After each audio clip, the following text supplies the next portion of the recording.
And we are back here on Most Buffalo with a local film festival that is telling meaningful stories. The 5th annual Western New York Refugee Film Festival. It highlights stories from refugees from all over the world. And here to talk more about it and the films featured in it is Teresa DeLuca from Journeys and Refugee Services. We're so glad to have you with us and to learn more about this festival. These are real stories. Some of them are very heartbreaking. What do people expect when it comes to this festival? Well, first, I just want to thank you for giving us a moment to talk about it. You know, we have 6 films throughout the year. All of them really uplift the voices of refugees across our country. It is completely free and it is virtual, so anybody can enjoy the films from the comfort of wherever is most comfortable for them in watching that. And that's important because, as you mentioned, the stories are compelling. So there can be some moments, refugees are fleeing war and persecution, so there can be some difficult moments, but there are also moments of triumph. There are also moments of joy. And so we love to be able to share all of those moments that our refugees are experiencing as they resettle in our country. Where in the world are these filmmakers from? Are the stories coming from? And how important is this opportunity to say, like you said, this is my story and this is the whole story. It's not just maybe, you know, what you see on the news for a few seconds. Well, refugee stories are happening all across our country and all across the world. So that gives a great depth in what's possible to be able to hear. We're going to be starting the festival out this Thursday at 7 o'clock at night with Refugee, and that is a story of fear and love in the American South.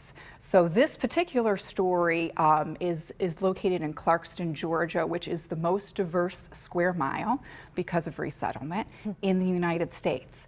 And it shares, once those filmmakers were interested in that, they went there, and then they find an unlikely friendship between a refugee who's a Syrian Kurd and between a military veteran who's also a former member of the Ku Klux Klan. So you can imagine there is a lot to talk about there, to look into there, and really those stories, it's a redemption story and in a bit of a way of looking at what happens when we extend ourselves beyond maybe we consider our limits to get to know others in a different way, the possibilities that come with all of that diversity. If people are interested in coming to the festival, seeing the films, where can they learn more about it and find out how to do that? Well, you can go to wynyrff.org. That's WNYRFF.org. You'll be able to register there. As we said, it's free. You will see, if you want to make a donation, that you are able to do that, and that benefits the programs and services of Journeys and Refugee Services. But once you log on and register for our Ambassador Pass, that will get you the links to all 6 films throughout the year, because it does start on Thursday, but we have several films coming up. So.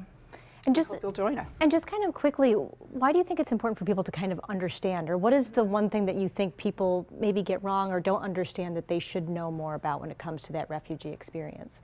Well, you know, I think sometimes when we hear about humanitarian crises that are going on, whether it's the war in Ukraine, whether it's when we were seeing people who were coming from Afghanistan, you can see those big crises and you think, well, what can I do? Mm-hmm. Right?